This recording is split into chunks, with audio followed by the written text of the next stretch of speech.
Ooh. for the car. Oh, midget jet. Brilliant. Brilliant. Ah, yeah, I like that. So, yeah.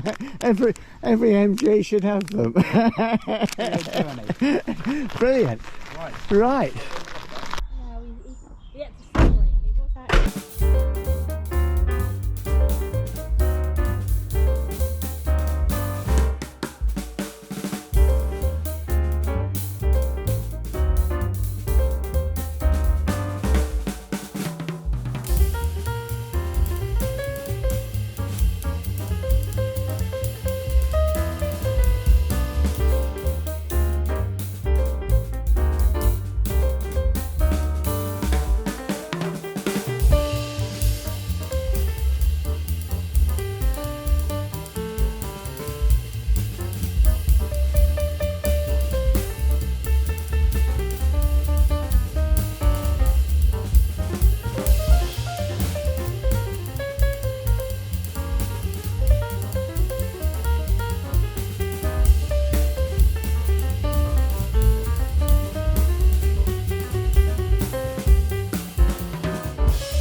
the Second World War machine gun nest still.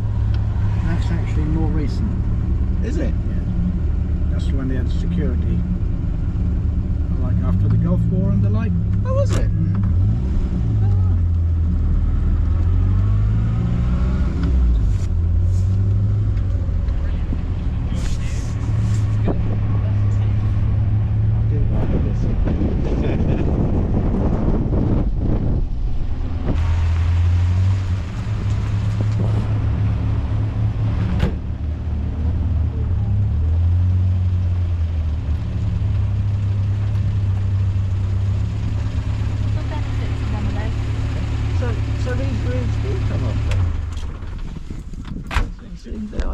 I see these other two. These other two travellers. I see. You'll find out in a while. Right. I thought they were. I thought they were permanent. Well, we thought. I've just discovered that apparently this isn't a permanent fixture. The people next door to us, theirs come down, but and I was assuming this was permanent on Peters, but apparently they didn't take it down because they thought I only liked the hood down when it was raining. That was cheeky Marilyn. You need to be at the front, catch the travellers when they come in picked out. Yeah, I do. Yeah, that's a very good idea. I shall do that. Pleased you made it, Michael.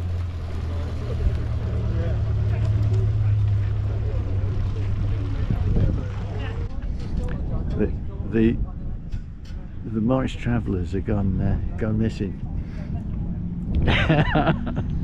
Has to be the travellers.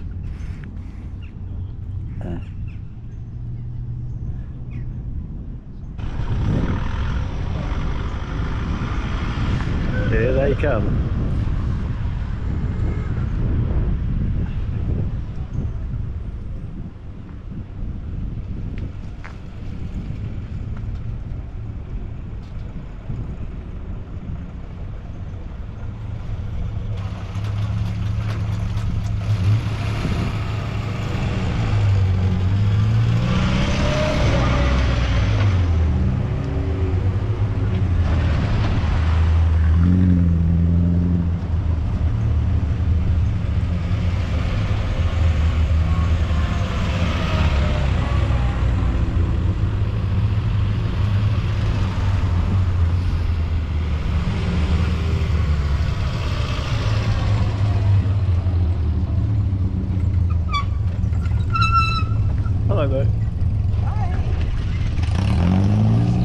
Yeah, I know, sure. What is it?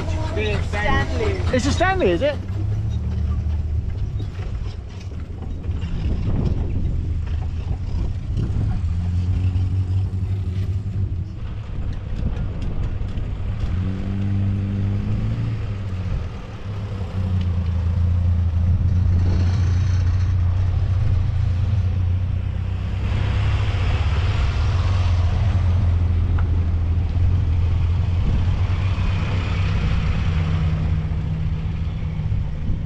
Got the grand unveiling now.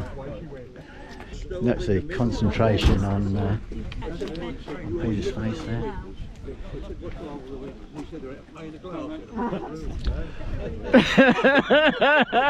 I hope I haven't forced you to do that, Peter.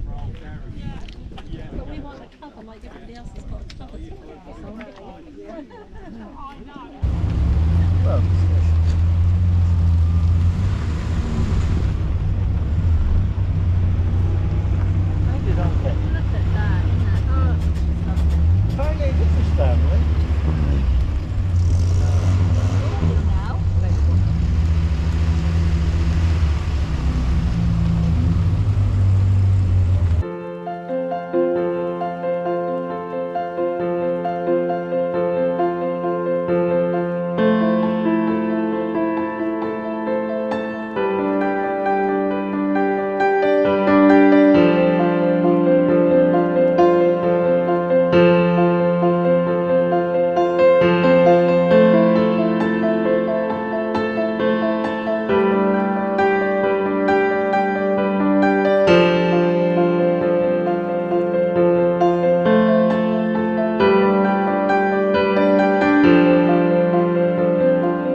ho!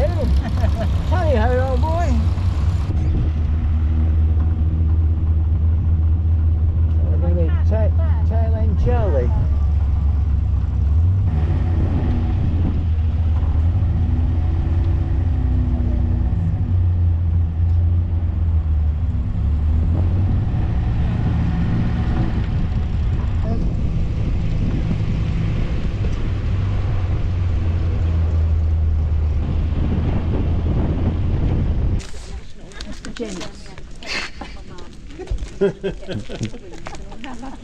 Don't press the big red button that says missile. You're standing in what was built in 1940, and this is a typical, what they called an E-pen. The last thing you wanted to do in the Second World War was have all your Spitfires and Hurricanes lined up in a nice neat row so the Germans could come across and take them out. So what you did is you dispersed them around the airfield. The original grass airfield is immediately behind you. Now I've got a proper runway on it, which is still there, in amongst all the solar farm. But essentially what would happen, all these places were around the outside of the airfield. When there was a scramble, the ground crew, which were operating from inside there in the shelter, which I'll show you in a moment, could rush out, get the aircraft ready, crewed in, taxi out and straight off. In the Second World War, obviously Spitfires and Hurricanes were generally a much lighter aircraft, so they were much more prone to wind direction. So with a great big grass airfield, airfield would have its runways in grass going one in that direction, one in that direction and one in that direction. So you take your choice depending on which way the windsock was blowing.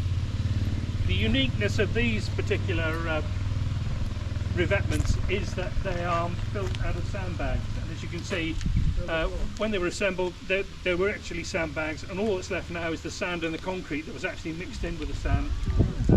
All the others used to be earth embankments, places like Kenley, Biggin Hill, various other big stations. So this was a rush and get it sorted kind of situation. So this is quite unique, and it's actually a scheduled monument. In the ground here you can see the picketing points, these little squares here. Obviously in bad weather you tie your Spitfire down because, again, being a light aircraft, high winds, they were going to fly away. Most of the revetments were actually on the far side of the airfield, and as I say, they were as far away as they could be from the hangars, because the hangars are obviously an obviously large target. And in fact, so much so that the 5th hangar they were building early on, a Heinkel Treble 1 flew across the airfield, dropped a stick of bombs, strafed the hangar, and it was never built because it was damaged. 3 of the workmen that were building it were killed. And if you go into number 3 hangar at the far end there, the one that we parked you all at that far end, there are still bullet holes in the doors on the inside because the roof hadn't been put on at that stage, and the Heinkel that came across was strafing it, and the bullet holes were never repaired. Although recently, when they were refurbishing the hangar, somebody started to fill them in until we stopped them and said, no, don't do that. This is all part of the history of the base. On the outside of the hangar, when you look at the doors, very high up, there's a row of patches, and that was when a Beaufighter was parked outside. The pilot had forgotten to make the machine gun safe. The ground crewman got in, knocked the trigger, and fired at the hangar. So on the hangar, the irony of the situation is we repaired the RAF damage at the top, but on the other side, the Germans, we left the holes. So this is the typical, as I say, revetment, it's called. During the 50s, they also built a similar sort of thing, which was a big concrete wall to either side of the pan. Again, we stuck with the principle of keeping the aircraft spread out during a war situation. This was mainly for lightnings and javelins in the 50s. They're much more robust, much more concrete in their construction. In fact, so much so that when the army moved into RAF Coltishall, now Coltishall Airfield as it's called, they tried blowing one up and it didn't even mark it. You know, so they're still going to be there. And the ones on the far side are themselves a scheduled monument. The reason for that is they're the only ones left on an RAF base. They don't have anything built round them. So the view you get across the airfield is now English Heritage registered, so they can't build round them.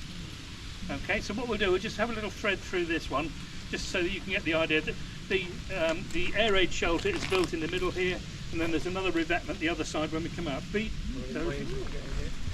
get one aircraft in here, Spitfire on this side and a Spitfire the other side. It was also used for Hurricanes and also Mustangs a bit later on in the war. You didn't get this, did you?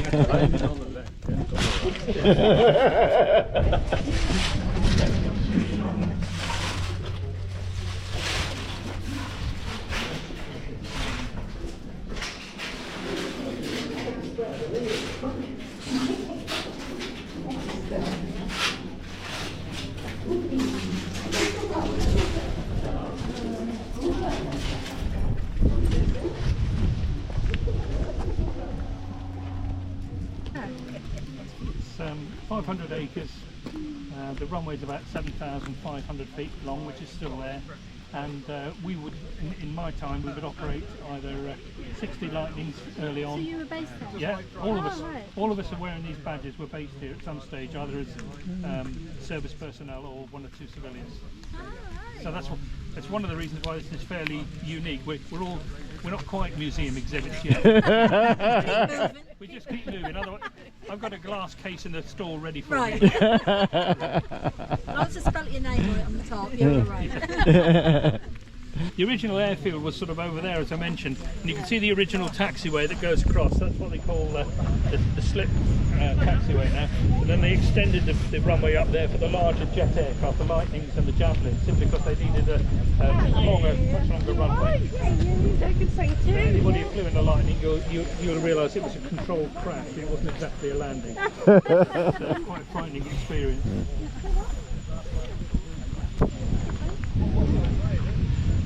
The original site was a potato field in 1936, and the story goes that there's two ministry men that were looking to set up airfields got lost. I think some of you got lost earlier on. They did exactly the same, and as they came over the road, oh, this will make a good airfield, it immediately was put on their plot as one of the first airfields to be built in this part of the world. It was going to be a bomber station, but they realised, with Dunkirk, the most important thing we needed was fighter stations. So that's why they weren't too bothered about the extra hangars. The hangars were built to take bomber aircraft originally, but then, as I say, the fighters were generally dispersed, and the hangars were only used for in-depth repairs and storage at the time. The original owner was a Mr. Shaw, who lives over. You can just about see in those trees, his farmhouses over there. When the station shut in 2006, he thought he was going to get it all back, but the rules are that if another government department wants the site, then they have first dibs, and that was the Ministry of Justice.